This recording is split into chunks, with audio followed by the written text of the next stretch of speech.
3, 2, 1. What's going on, y'all? Brad Stevens here for another edition of Harold and Brad, Windy City Filmmakers Podcast. HD, what's going on, brother? Man, what's up? Yeah.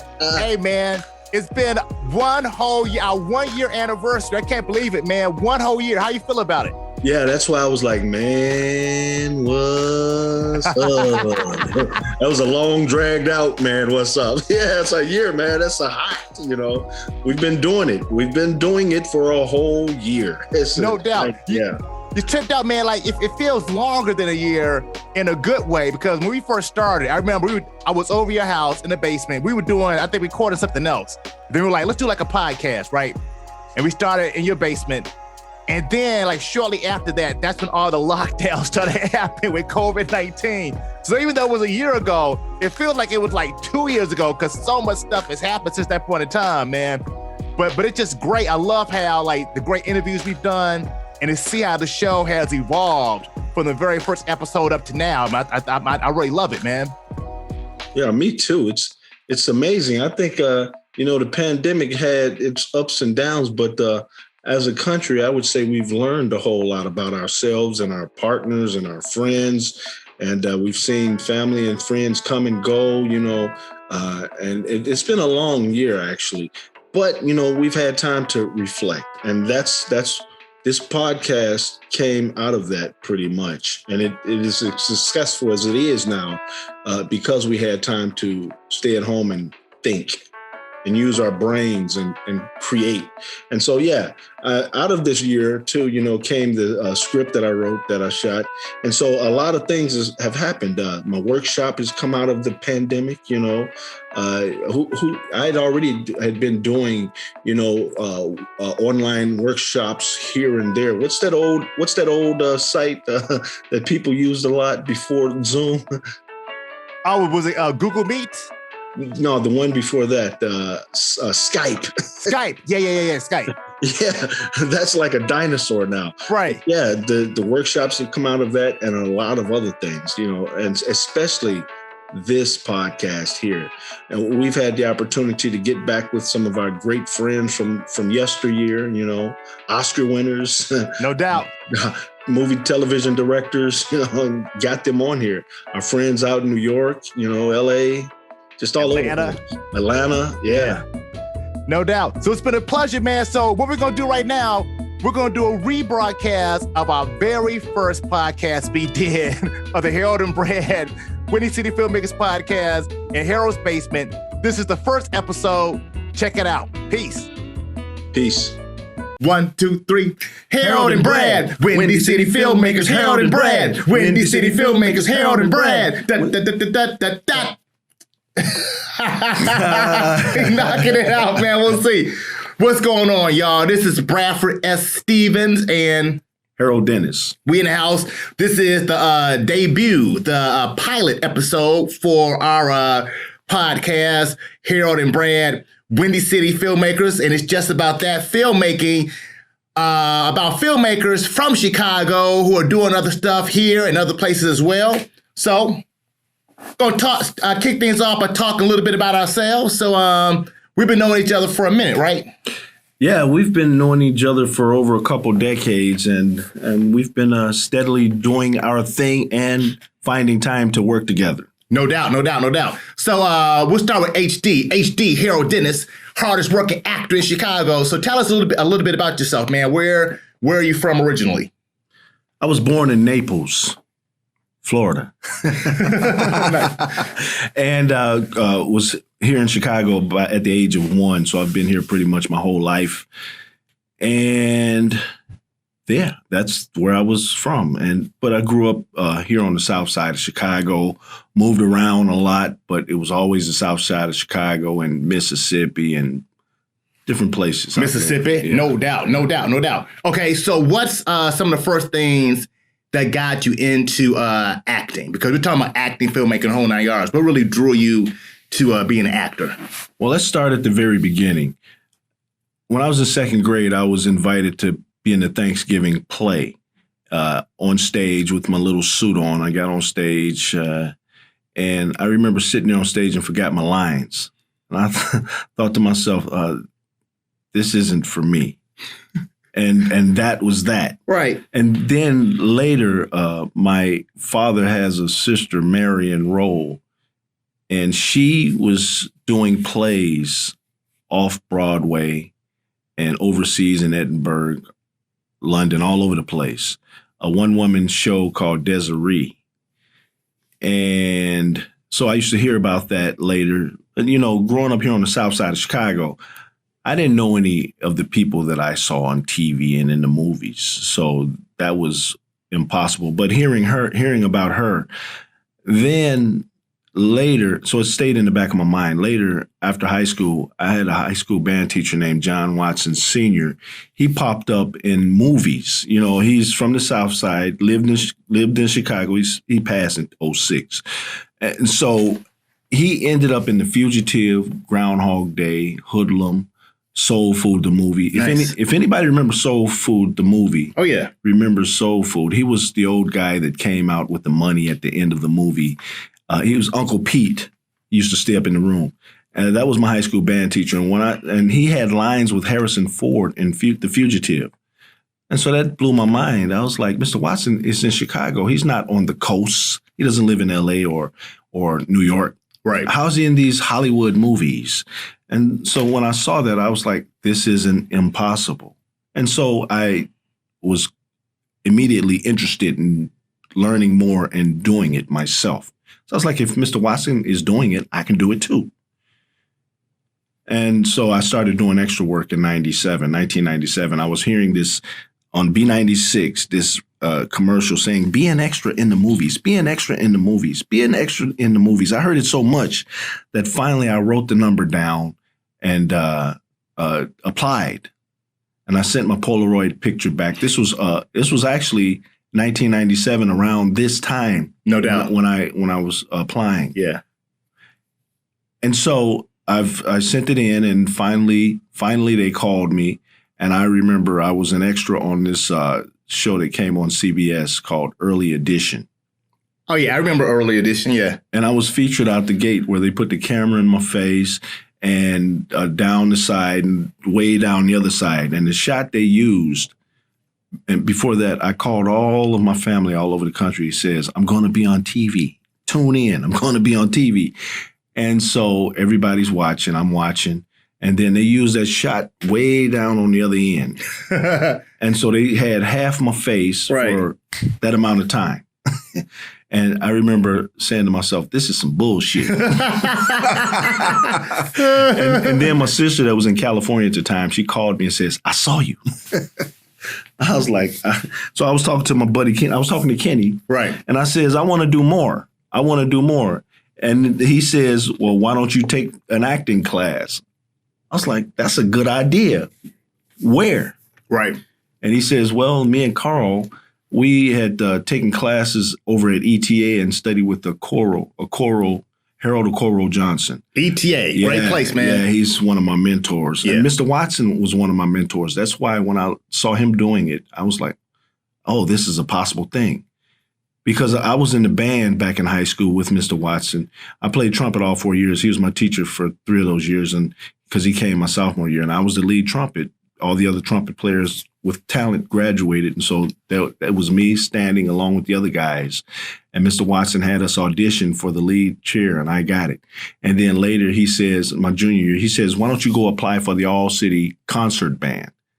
I says, you think I can make that? He says, yeah, you can make it go. And I went and made the all-city concert band when we played every Saturday, practice every Saturday. And my senior year, he says, go out for the all-city jazz band. I'm like, get out of here. He says, you'll make it. I went down there and made the all-city jazz band. And Mr. Watson used to get us paid doing summer cedar jobs, playing our instruments. And I was like, wow, we're getting paid to play instruments over at Chicago State. It was real cool back then. Right. And so he was a mentor. He used to tell us, practice, practice, practice, take care of your family, all types of things. And so getting back to Okoro, I took that class over at ETA August of 1998. And You're good, man. You be remembering dates, man. Yeah. I love it. I love it. I know that you was with them and you took the class the year before, right? Right. Yeah. That's right. Yeah. And so I sat there in that first class with Okoro, and it was I caught the class just in time too. It was August, and they had one class already that I'd missed, and I went in to sit in on the next class to see if I liked it. And I sat there after that class was over, and I had the little $300 in my pocket to pay for the class. No doubt. Which ran for a school year from August to April, May. After that first class, I was like, I'm going to do this the rest of my life. That's what's up, man. That's what's up. That's how much Okoro affected me. Yeah. And so. Rest in peace, Okoro. Rest in peace. And so a couple weeks in, Okoro said to the class, he was looking at one guy. He wasn't looking at me. He looked at this guy and says, there are no men in the advanced class. Right. Our class beginning was on Tuesday nights. The advanced class was Wednesday night. And so the guy didn't say anything and we didn't either. So the following week, Okoro looked at the same guy again and says, there are no men in the advanced class and we need men in the advanced class. And the guy looked at him and raised his hand and said to Okoro, I don't have another $300. And Okoro said, don't worry about that. I was like, I'm there. I'm there. I got excited. I was like, I can take 2 classes. Right. And so I did. That's how I got started, taking those 2 classes. And I was in heaven, Tuesday and Wednesday nights, heaven. And then shortly after that, in January, myself and Kenny was in the basement talking about the acting, and I was telling him I want to do more, and he was telling me, yeah, we should do something.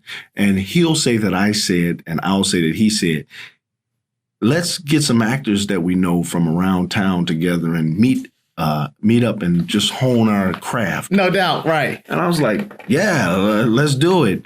And so at that point, he called you, Marissa and Sharon and whoever else, Tracy. Yeah, Malik.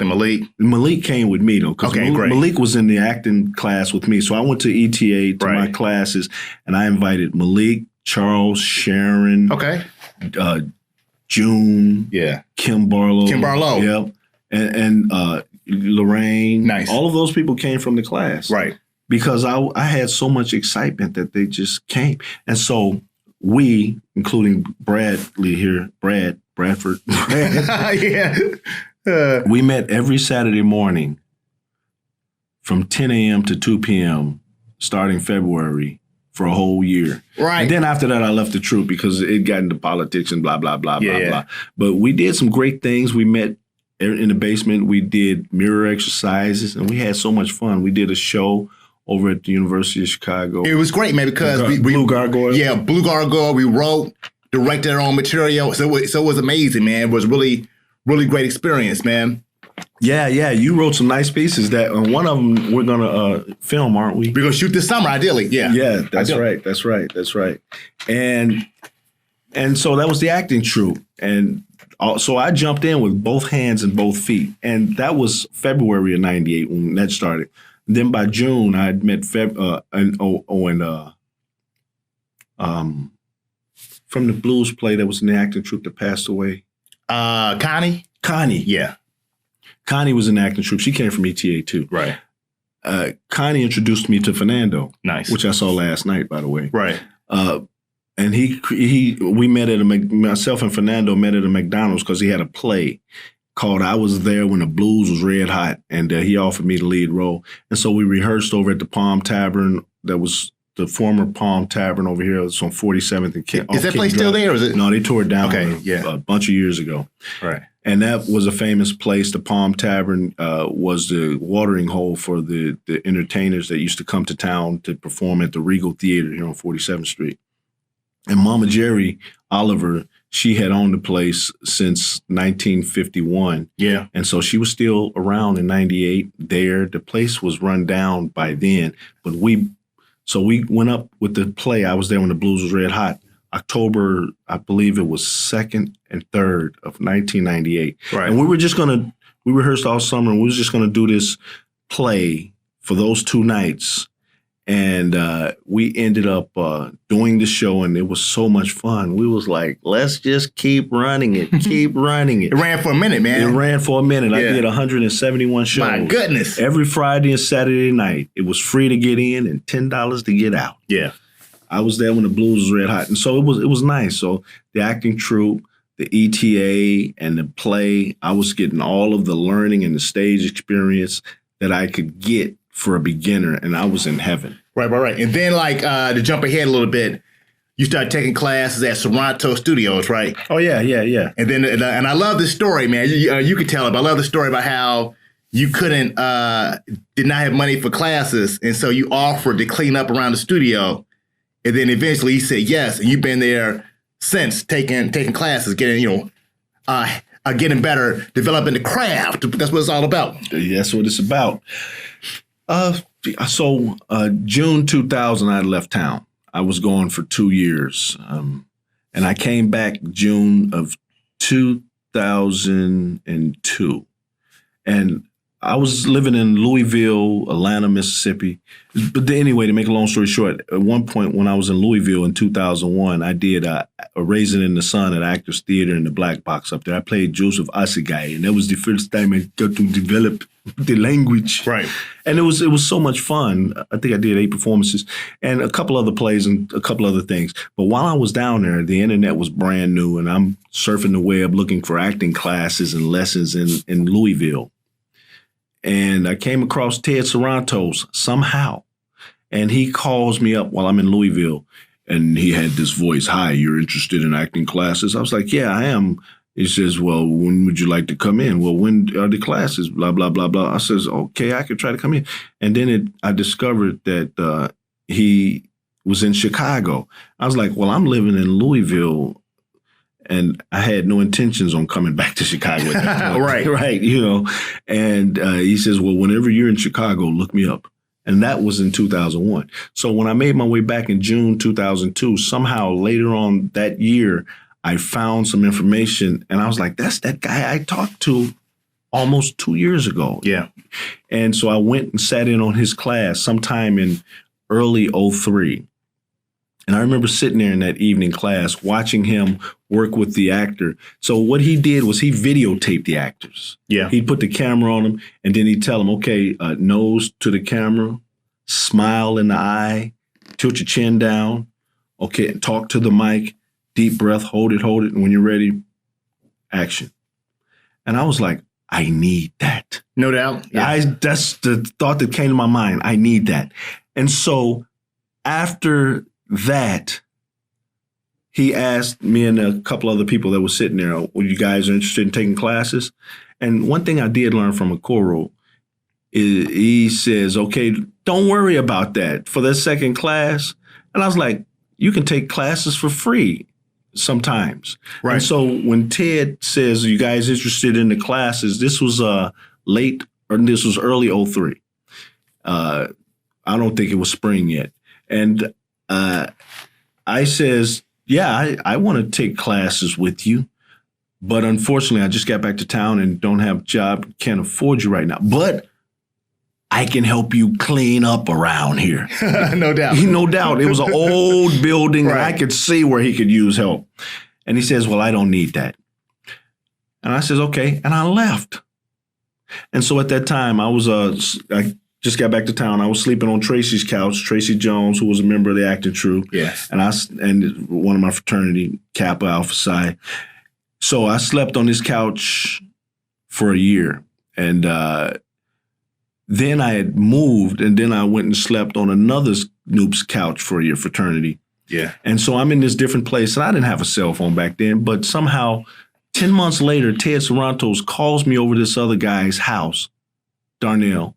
And the first thing I got on the phone, I says, "Hey, how did you get this number?" Right. You're finding me? And so what I deducted was he called Tracy, and Tracy gave him the number to where I'm at over here. And, let me say this before that. So I'm back with Tracy, and the first thing I do is Tracy and James Alfred was in the troupe too. Real quick, rest in peace, Tracy too. Rest in peace, Tracy. Yeah. A lot of people passed. I know, man. Yeah. So we have to do what we're doing now. No doubt. Get it done. Yeah. So getting back to while I was over Tracy's when I first got back to town, Tracy took me to this audition for Dark. Nice. And I didn't get a call back. And then James took me to that same audition for Dark. Right. Both of them was an actor troupe. And so I remember at the second audition, I misinterpreted a line. And the guy that was sitting there reading with me, He bust up laughing. So I bust up laughing. I didn't realize I misinterpreted the line. I just stayed in character, kept laughing, and I got cast for the role. Nice, good stuff. In Dark. And so I shot that. And so Right. that was exciting coming back to town that in June. By November's filming, I was like, oh, this is great. Let's keep it going. And so getting back to Ted Sarantos, I can help you clean up around here. I don't need that. 10 months later, he finds me. How'd you get this number? And then, anyway, he invited me to a student showcase. Yeah. This was August or September. No, this was around November of 2003. And he invited me to a student showcase. And I was like, I'm that same guy over the phone. I'm that same guy that says, I'll help you clean up around there. He says, okay, just come on to the student showcase. And so I remember I was living in Calumet City and I had my kids for that weekend and I was on the bus and it was raining. And so the buses run once an hour out there in Calumet City. So he had 2 student showcases, so we was going to make the first one. So we went up to the bus stop with the umbrellas and waited on that bus, and somehow it just never came. I was like, well, we must have missed that bus. So we went back home, so we was going to miss the first showcase. And then we walked back out there and caught the second bus, Pace bus, to the next Pace bus, to the red line, to the brown line, to Sarantos. Yeah. And we sat there, and I was tired, pretty much super tired, but I watched the shooting showcase, and then after it was all over, me and the kids standing there. They're about 9, 10, something like that. Right. And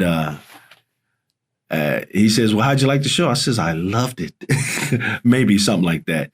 And I says, I'm that same guy that says, I'll help you clean up around here. These are my kids. They're good kids. And he was talking to him, blah, blah, blah. And I says, I really want to train with you. Because like I said, I need this. That's what I said to myself so many months ago. And so he says, I'll think about it. And so we went home. A week later, I get an email saying immediate scholarship. And then I called him up and says, well, I can't start right now because I'm in 5 community plays. And then I'll be in California for Christmas, blah, blah. He says, come back in the new year and we'll get started. So I believe it was January 4th, that first Wednesday in January of 2004, it might have been the 7th. That first Wednesday, I showed up for his class, took the class, and I took my VHS tape because what he does is he records the actors. Right. You get up there and do your thing and you take your lesson and he records you. Then you take your tape and you sit down and someone else gives him the tape, he records them. And he says, take that tape home you take it home and watch it a minimum of 3 times. Because when you look at yourself the first time, being new, it's like, ugh, can't look at it. Second time you look at it like, oh, okay. Yeah. Third time you're looking at it like, okay, I see what he was teaching. So, that's the lesson.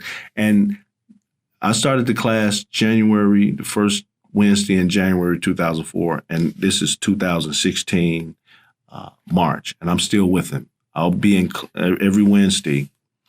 I'll be in class this Wednesday with Ted Sarantos. Nice. So I helped him clean up, mopping, sweeping, wiping the toilets, taking out the garbage, doing a little editing, hanging up headshots, passing out stuff, whatever I could do. He says 3 hours of class, 3 hours of work.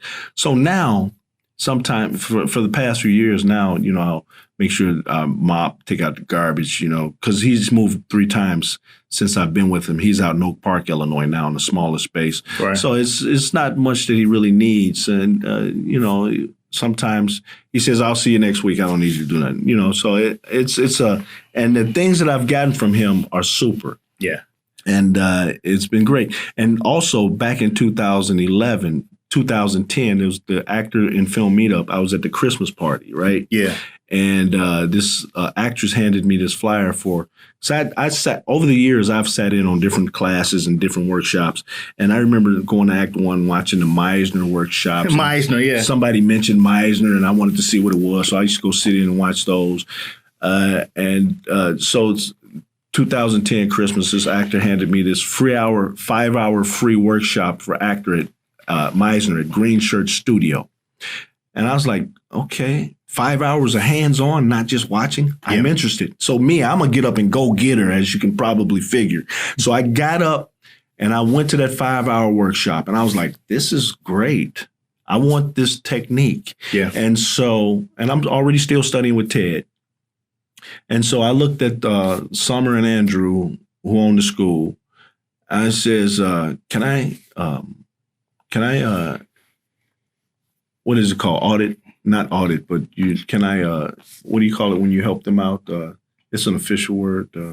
I think it is Trainee. volunteer, or I think it is it audit? I don't know. So I pretty much asked them, can I help y'all out around here? And he looked at me and says, yeah. No doubt. I was like, oh, great, because I was excited. And so the only class that was available to me that I could take was Sunday mornings. I was like, I'm doing a lot of filming on the weekends. This is going to be tough, but I went with it, right? And so he gave me a key, and so I'd come in before Sunday morning before everyone else, sweep the floor, set out the chairs, and make the coffee. Right. Maybe take out the garbage. And I did that for level 1. Then I looked at them. That was 8-10 weeks, and then I says, okay. Can I do it for level 2? He says, sure. So level 2, I did the same thing and for 10 weeks. But then also in level 2, they didn't have an even number in their Tuesday night class.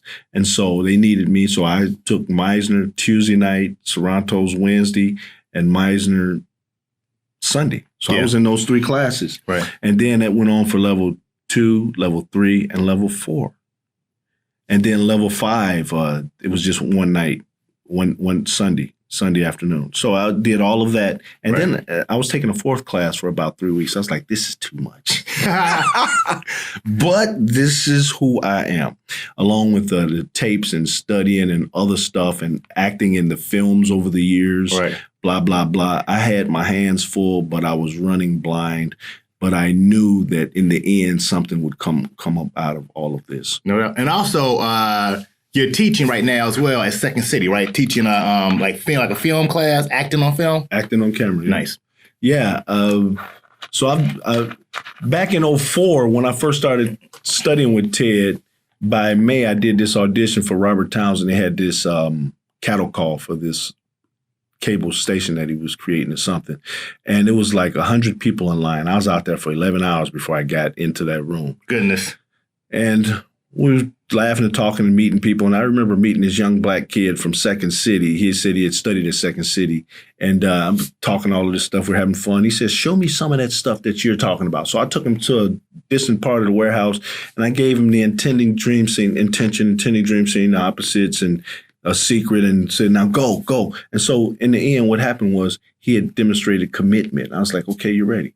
And so they took maybe 25 people at a time in the rooms to get people through to see Robert and whoever was filming, and the number of people that was in the room. It was tons of people in the room. Yeah. And so when he came out, his sister came out with him, and she said to me, this was back in 2004. I don't know what you told him, but I've never seen him act that good in my life.